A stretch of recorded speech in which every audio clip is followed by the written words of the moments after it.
En los años 60, General Motors intentó reinventar la industria del transporte de carga con dos camiones que hoy están prácticamente olvidados, el Bison y el Turbo Titan 3.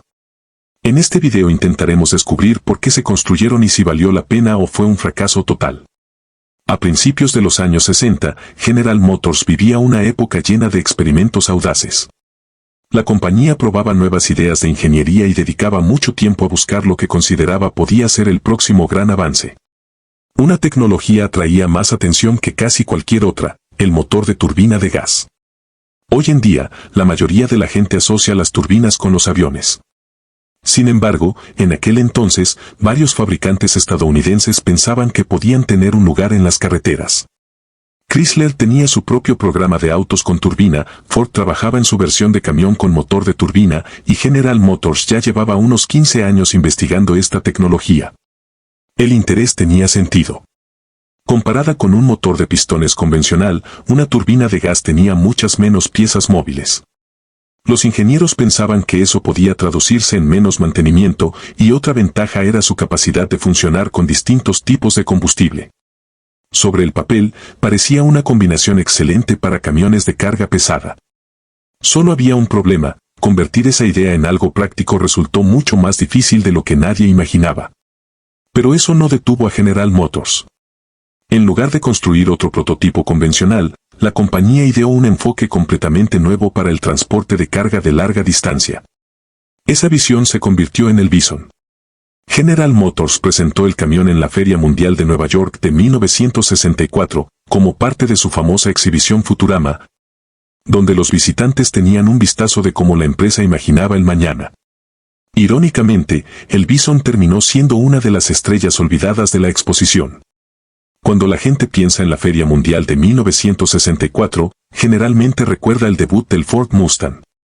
Hoy en día, el Bison todavía luce moderno. Su forma aerodinámica y baja se ha comparado a menudo con las obras del diseñador industrial SY Mead, y es fácil entender por qué. El conductor iba sentado casi directamente sobre el eje delantero. Detrás de la cabina había una gran carcasa diseñada para alojar sus turbinas, lo que le daba a todo el camión un perfil suave. No tenía puertas, en su lugar, todo el domo de cristal se inclinaba hacia adelante. Al levantarse, un escalón se despegaba, permitiendo al conductor subir a la cabina por el frente. En vez de un volante tradicional, el Bison utilizaba dos controles manuales montados en una consola de dirección móvil. La consola central estaba llena de interruptores y controles, y General Motors incluso incorporó un teléfono dentro de la cabina. El amplio domo de cristal les daba al conductor y al pasajero una excelente visibilidad, y la cabina contaba con calefacción y aire acondicionado para hacer más cómodos los viajes largos. Por muy futurista que se viera el camión por fuera, sus ideas más ambiciosas estaban ocultas por dentro.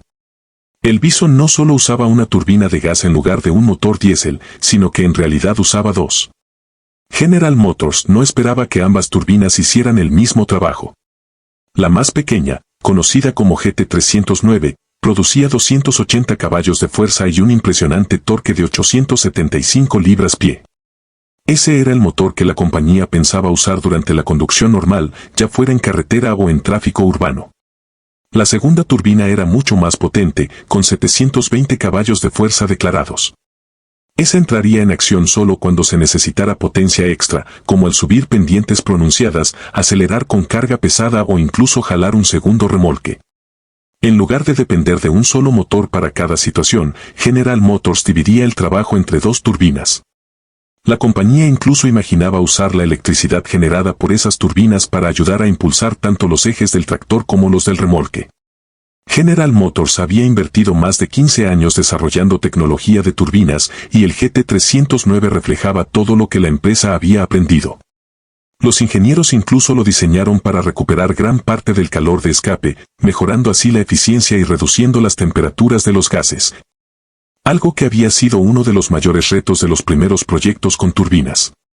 El Bison contaba con un sistema de dirección en las 4 ruedas, con 4 modos de operación distintos.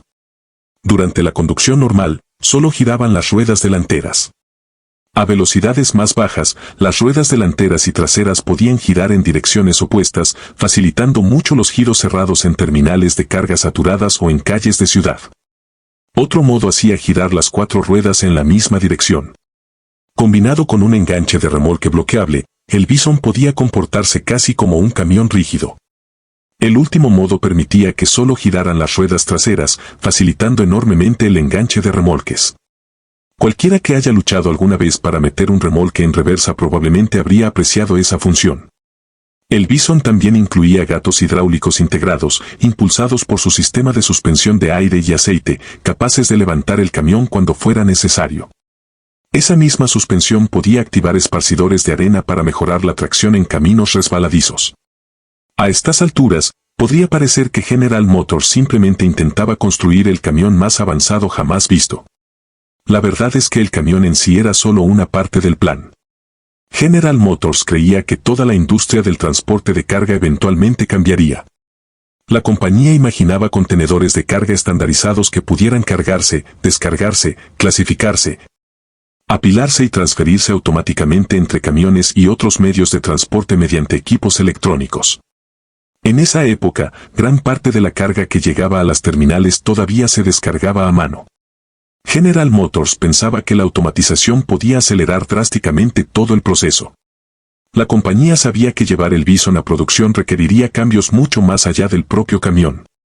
Los andenes de carga tendrían que rediseñarse, los talleres tendrían que abastecerse de piezas para turbinas y las terminales de transporte tendrían que adaptarse a una forma completamente nueva de manejar la carga. Era una visión ambiciosa. Solo había un problema: el Bison nunca llegó a funcionar realmente. Todas las fotografías conocidas de la época lo muestran estático.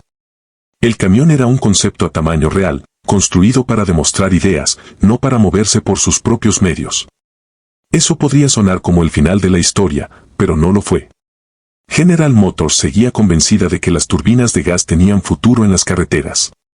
Así que, en lugar de rendirse, la compañía construyó otro camión, el Turbo Titan 3. Presentado en 1966, General Motors lo llamó el camión del mañana. Y a diferencia del Bison, este sí era un prototipo completamente funcional. Según la compañía, completó varios recorridos de costa a costa y apareció en exhibiciones por todo el país, dándole a la gente la oportunidad de ver un camión propulsado por turbina haciendo exactamente lo que había sido diseñado para hacer. La cabina estaba construida en fibra de vidrio y acero. Tomas de aire con estilo de caza militar dirigían el flujo hacia el motor de turbina. El interior contaba con asientos de cubo de piel, lo que Chevrolet llamaba asientos de astronauta, cinturones de seguridad retráctiles, aire acondicionado, radio estéreo FM, un radioteléfono bidireccional y medidores especiales dedicados a monitorear el motor de turbina. En lugar de un volante convencional, el conductor usaba un sistema compacto de dirección de doble mando, desarrollado por la división Saginaw de General Motors. En el corazón del Turbo Titan 3 estaba la misma turbina de gas GT309 que General Motors había presentado con orgullo en el Bison. Para ese momento, el motor representaba más de 15 años de investigación. La compañía finalmente había llegado a la etapa donde podía poner a prueba ese trabajo en carreteras reales. Y había buenas noticias: la turbina resultó ser confiable. Entonces la realidad se impuso. Construir una turbina de gas era caro. Operarla era todavía peor. El consumo de combustible era un problema enorme. Estas turbinas consumían combustible a una velocidad increíble, a menudo con rendimientos de un solo dígito. Eso tal vez no importaba mucho en una demostración corta, pero para un camión pensado para transportar carga a través de todo el país, era una condición inaceptable. Y ese no era el único problema: producir el GT309 en grandes cantidades habría sido extremadamente costoso, lo que dificultaba justificarlo para flotas comerciales. Poco a poco, el sueño de los camiones propulsados por turbina comenzó a desvanecerse. General Motors no fue la única compañía que llegó a esa conclusión. Otros fabricantes habían explorado la misma tecnología, con la esperanza de que las turbinas reemplazaran a los motores convencionales. Sin embargo, ninguno de esos proyectos llegó a la producción en masa. ¿Fue entonces todo el proyecto un fracaso? No del todo. Parte de la ingeniería explorada durante esos primeros programas de turbinas terminó contribuyendo más adelante a la tecnología diésel.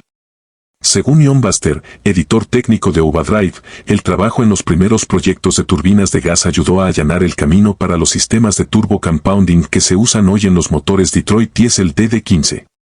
General Motors esperaba que los contenedores de carga estandarizados se convirtieran en una parte fundamental del transporte de mercancías a largas distancias. Hoy, los contenedores de transporte estandarizados están en todas partes. Irónicamente, una de las grandes ideas del camión terminó sobreviviendo al camión mismo. El Bison, en cambio, desapareció en silencio. Nadie parece saber qué ocurrió con el concepto original después de su paso por la Feria Mundial. Su nombre, sin embargo, sí perduró. En 1977, General Motors reutilizó el nombre Bison para su camión clase A de Chevrolet.